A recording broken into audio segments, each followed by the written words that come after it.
ప్రస్తుతం మనతో పాటు ప్రముఖ ఆధ్యాత్మికవేత్త, తంత్ర జ్యోతిష్యులు, జ్యోతిషరత్న, జ్యోతిష సామ్రాట్ చింతా రుక్మాన్ గదర్ గారు మనతో ఉన్నారు. గురుగారితో మాట్లాడదాం. నమస్కారం గురుగారు. మాతృదేవోభవ, పితృదేవోభవ, ఆచార్య దేవోభవ. ఓం నమో మాందిస్తురాయ నమః. అందరూ బాగుండాలి, అందరికీ మంచి జరగాలి.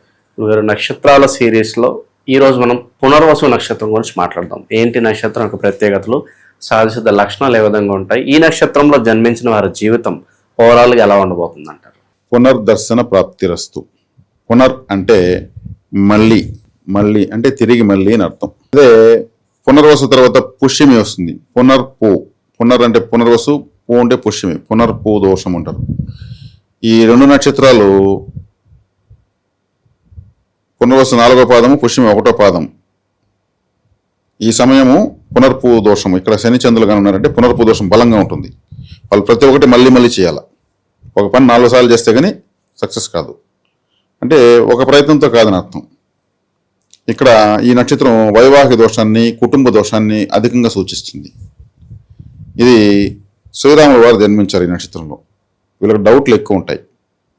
అదేవిధంగా వైవాహిక జీవితంలో ట్రబుల్స్ ఎక్కువ ఉన్నాయి కదా. శ్రీరాముల వారు చూడండి, సీతాదేవి దూరంగా ఉన్నాడు, కుటుంబానికి దూరంగా ఉన్నాడు. వాళ్ళ తల్లి, తండ్రి, తమ్ముళ్ళు, రాజ్యము, కుటుంబం వదిలేసి అడవిలో ఉండాల్సి వచ్చింది. మళ్ళీ భార్య అక్కడ పోయినాక భార్య దూరమైంది, పిల్లలు దూరమైనారు. డౌట్లు ఎక్కువ ఉంటాయి. ఈయనకు వచ్చిన డౌట్లు 22,000 సందేహాలు వచ్చాయి. 12,000 సందేహాలు వచ్చాయి. 12,000 సందేహాలే వశిష్ఠుల వారిని నివృత్తి చేశారు. అదే వశిష్ఠ గీత అయింది.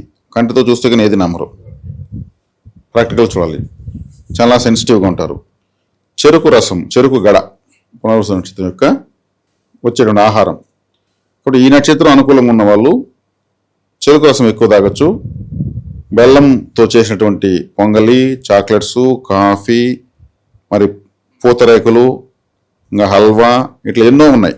బెల్లం వచ్చేది చెరుకు రసంతో వస్తుంది కాబట్టి ఆహారం ఎక్కువ ఈ నక్షత్రం అనుకూలంగా ఉన్న వాళ్ళు తినచ్చు. అదేవిధంగా ఈ నక్షత్రంలో ఉన్న వాళ్ళు ఎక్కువగా శివారాధన చేస్తే మంచిది. శ్రీరాముల వారు కూడా చివరిలో రామేశ్వరులు శివలింగం పెట్టారు, బ్రహ్మహత్యా పాతకం పోవాలి అనేసి. శివారాధన ఎక్కువ చేయాలి. అదేవిధంగా ఈ నక్షత్రం అనేది 3 పాదాలు మిథునంలో ఉంటుంది, 1 పాదం మాత్రం కర్కాటకంలో ఉంటుంది. కాబట్టి మిథున రాశి ద్విస్వభావ రాశి. అంటే అన్ని రకాల స్వభావం ఉంటుంది. ఏ సమయానికి ఎట్ట మారుతుందో తెలియదు పరిస్థితి. ద్విస్వభావంలో ఉంటే అలా నిర్ణయం తీసుకొని వెళ్ళాల్సి వస్తుంది. కాబట్టి ఈ నక్షత్రము చాలా సున్నితమైనది. కాబట్టి ఇక్కడ వచ్చేకాడికి ఇంకొకటి చెప్పాలంటే, మిథున రాశికి అధిపతి బుధుడు, రాష్ట్రాధిపతి బుధుడు చాలా తెలివైనవాడు. వీళ్ళకి మంచి నైపుణ్యం కూడా ఉంటుంది. ఎంత నైపుణ్యం ఉన్నా కానీ మళ్ళీ మళ్ళీ ప్రయత్నిస్తే కానీ ఏ పని కాదు. ఇక్కడ పునర్వసు నక్షత్రం అనే దాంట్లో శ్రీరాముల వారు జన్మించారు కాబట్టి ఈ నక్షత్రం అనుకున్న శ్రీరామ ఆరాధన చేయొచ్చు, శ్రీరామ బాగా సెలబ్రేషన్ చేయొచ్చు. పునర్వసు నక్షత్రం రోజు ముఖ్యమైన పనులు చేసుకోవచ్చు. కానీ ఈ నక్షత్రంలోనే పుట్టిన వాళ్ళు ఫ్యామిలీ లైఫ్లో మాత్రం తగు జాగ్రత్తలు తీసుకోవాల్సిందే, లేకపోతే ట్రబుల్స్ తప్పు. ఓవరాల్గా వీళ్ళకి ఇన్వెస్ట్మెంట్స్ పరంగా ఉన్న జాగ్రత్తలు చెప్పండి. ఇన్వెస్ట్మెంట్లు అంటేనే వీళ్ళకి లాభాధిపతి కుజుడు వీళ్ళకి పాపగ్రహము. అదేవిధంగా ఇక వీళ్ళకు దశమాధిపతి గురువు వీళ్ళకి బాధకాధిపతి. అంటే వృత్తిలో లాభాలు చెప్పేది కుజుడు. వీళ్ళిద్దరూ ఈ రాశికి మంచి వాళ్ళు కాదు. ఈ మిథున రాశిలో పుట్టిన వాళ్లకు బుధుడు మాత్రమే శుభగ్రహం, మిగతా అన్ని గ్రహాలు యాంటీనే. మిథున రాశిలో వాళ్ళకి బుధుడు ఒక్కడే శుభగ్రహము, మిగతా అన్ని గ్రహాలు యాంటీ. ఎందుకంటే ఈ రాశికి గురువు బాధకాధిపతి, కుజుడు శత్రురోగణాధిపతి, శని అష్టమాధిపతి, శుక్రుడు వ్యయాధిపతి, పంచమాధిపతిని వ్యయాధిపతి, రవి తృతీయాధిపతి. ఇట్లా ప్రధాన గ్రహాలన్నీ కూడా ఈ మిథున రాశికి మాత్రం చాలా వ్యతిరేకంగా ఉంటాయి. ఒకే ఒక లగ్నాధిపతి, చతుర్థాధిపత్యం వచ్చిన ఒకే ఒక బుధుడు మంచోడు కాబట్టి వీళ్ళ వ్యక్తిగత సామర్థ్యం విశేషంగా ఉంటుంది. వ్యక్తిగతంగా వీళ్ళే బలవంతులు. వీళ్ళ వ్యక్తిగత ప్రయత్నాలు వీళ్ళు సక్రమంగా చేసుకుంటేనే వృద్ధిలోకి వస్తారు. లేదంటే ఆయా దశలు వచ్చినప్పుడు కొద్ది కాలం బాగుంటే కొద్ది కాలం బాగాలేకుండా ఉంటుంది. అంటే సంపూర్ణంగా ఏ దశ యోగించదు. అంటే శనేశ్వరుడు భాగ్యాధిపత్యం వలన భాగ్యం ఇచ్చిన, అష్టమాధిపత్యం వల్ల నష్టం చేస్తాడు. శుక్రుడు పంచమాధిపత్యం వల్ల దుష్టాన్ని ఇచ్చిన, వ్యయాధిపత్యం వల్ల వ్యయము కాబట్టి కొంత వ్యయం చేస్తాడు. గురువు పూర్తిగా బాధకాధిపతి కాబట్టి దశ రాకూడదు. రవి తృతీయాధిపతి కాబట్టి పూర్తిగా 1% కూడా మంచిది కాదు. కాబట్టి ఈ నక్షత్రంలో పుట్టిన వాళ్ళకు విశేషమైన సామర్థ్యం ఉంటుందని చెప్పాను. శ్రీరాముడు శివధనుసుని అలా ఓకించేశాడు, ఎంతో బలవంతులు. అందుకే శివారాధన చేస్తే చాలా మంచిది అని చెప్పాను. శివుడే పునర్వసు నక్షత్రంలో రాముని వెతుక్కుంటూ ఆంజనేయ స్వామికి వచ్చి పుట్టాడు. శివబలంతో ఆయన కూడా అంతా ఛేదించాడు. రుద్రవీర్య సంభవుడు అంటారు ఆంజనేయ స్వామిని కూడా. కాబట్టి ఈ వీళ్ళు చేయాల్సిన శివారాధన. ఇన్ని గ్రహాలు వ్యతిరేకంగా ఉంటాయి. ఈ లగ్నంలో పుట్టినప్పుడు అంతే. అంతెందుకంటే నాది మిథున లగ్నమే, నేను పుట్టిన మిథున లగ్నం. నేను ఇవన్నీ చూసా, ఫేస్ చేశా. శని దశ చూసా, గురు దశ చూసా, రాహు దశ చూశాను. ప్రస్తుతం బుధ మహాదశ జరుగుతుంది కాబట్టి ప్రశాంతంగా ఉన్నాను. అంటే 46 to 47 ఇయర్స్ టోటల్గా జీరో నా లైఫ్. కష్టాలతో మాట్లాడాల్సి వచ్చింది, వాటితో ఫ్రెండ్షిప్ చేయాల్సి వచ్చింది. అంటే ఈ దశలు యోగించమని నాకే తెలుసు. నేను లెక్కలు వేసుకుంటా కూర్చున్నా, గాల్లో లెక్కలు వేసుకున్నా, నీళ్ళలో రాసిన అవన్నీ మళ్ళీ చెదిరిపోతే మళ్ళీ రాసుకుంటా కూర్చున్నా, ప్రాక్టీస్ చేసుకుంటా, జ్యోతిష్యం ఎన్ని వచ్చినా ఎదుర్కొంటా కూర్చున్నా.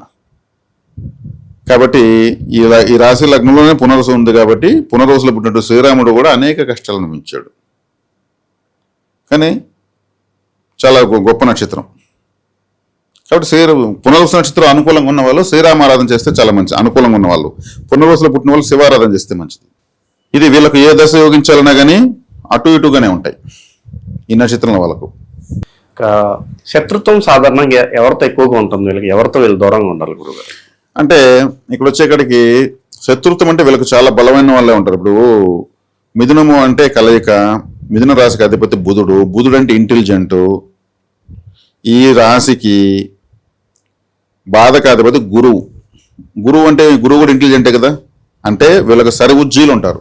వీళ్ళ తెలివితేటలకు మించిన వాళ్ళే వీళ్ళకి శత్రువులు ఉంటారు ఎప్పుడు కూడా. రాముడికి కూడా రావణాసురుడు, ఆయనకన్నా పాండిత్యం ఎక్కువ, బ్రహ్మజ్ఞానం ఎక్కువ. కానీ కాకపోతే ఆయన నిర్జించాలంటే అందుకోసం ఈయన పుట్టాడు కాబట్టి ఈయనకి ఎంతో మంది సపోర్ట్ చేశారు. శ్రీరాముడికి ఎక్కువ మంది సపోర్ట్ చేశారు. విభీషణుడు, ఆంజనేయ స్వామి, సుగ్రీవుడు, జాంబవంతుడు, వశిష్ఠులు, జాంబవంతుడు, వీళ్ళంతా కూడా వానర సైన్యము, ఇంతమంది సపోర్ట్ చేయాల్సి వచ్చింది. ఆడికి అతి కష్టమైంది రాముడికి. రామరావణ యుద్ధం జరిగింది. ఆయన ఎన్నో స్కెచ్లతో పోల్సి వచ్చింది. అంటే వీళ్ళ స్థాయికి మించిన వాళ్ళతో వీళ్ళకి శత్రుత్వం ఉంటుంది. ఎందుకంటే గురువే ఎక్కువ వీళ్ళకి శత్రువు అయిపోయాడు. గురువు గురించే సమస్యలు వస్తుంటాయి వీళ్ళకు. ఎవరికి? ఈ మిథున రాశి వాళ్ళకి కానీ పునర్వసులో కానీ. రామాంజనేయ యుద్ధం జరిగింది గురువు వల్లనే. గురువుకు మాట ఇచ్చే ఆంజనేయ స్వామి పైకి యుద్ధం పోవాల్సి వచ్చింది. ఎవరు? శ్రీరాముడు ఆంజనేయ స్వామి యుద్ధానికి పోతాడని ఎవరిని అనుకున్నారా? వచ్చి విశ్వామిత్రుడు మాట తీసుకున్నాడు. అక్కడ ఆంజనేయ స్వామికి యుద్ధానికి పోవాల్సి వచ్చింది. అంటే గురువు వల్ల సమస్య వచ్చింది కదా. అంటే మిథున రాశి వాళ్ళకు గురువు అంత వ్యతిరేకంగా ఉంటాడు. గురువే తీరని సమస్యకు, కష్టానికి కారణం అవుతాడు. అంటే కఠినమైనటువంటి విషయాలపైన సవాలు చేయాల్సి వస్తుంది. కానీ ఎటు తిరిగి వీళ్ళు సాధిస్తారు. ఆ శక్తి అయితే ఉంటుంది. వీళ్ళ యొక్క వ్యక్తిగతమైన శక్తి సామర్థ్యాలు అత్యధికంగా అమోఘంగా ఉంటాయి. శ్రీరాములు కన్నరెప్ప పాటికి 100 బాణాలు వేయగలడు, అంత చురుకైన వాడు.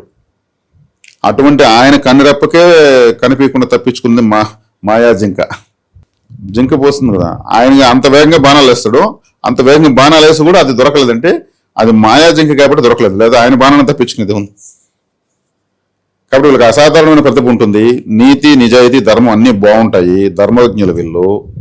ఆ నీతి తప్పకుండా మొహమాటస్తులు, బరితెగించి అటెంటెడ్ ప్రవర్తించే వాళ్ళు కాదు. ఇప్పుడు ఇవన్నీ నేను చెప్పాను కదా. దైవబలం ఒకటి ఉంటే చాలు, మిథున రాశి వాళ్ళు కొట్టుకెళ్ళిపోతారు. దైవబలం తప్పితే అంటే శివారాధన చేయడమే మంచిది. మళ్ళీ మళ్ళీ ప్రయత్నించాలి ఏది చేసినా కానీ. వీళ్ళ వ్యక్తిత్వంలో ఎలాంటి మార్పులు, చిన్న చిన్న మార్పులు చేసుకుంటే లైఫ్ బాగుంటుంది కదా. వీళ్ళ వ్యక్తిత్వంలో ఎలాంటి మార్పులు చేస్తే బాగుంటుంది అంటారు? ఫస్ట్ మొహమాటాన్ని వదలాలి.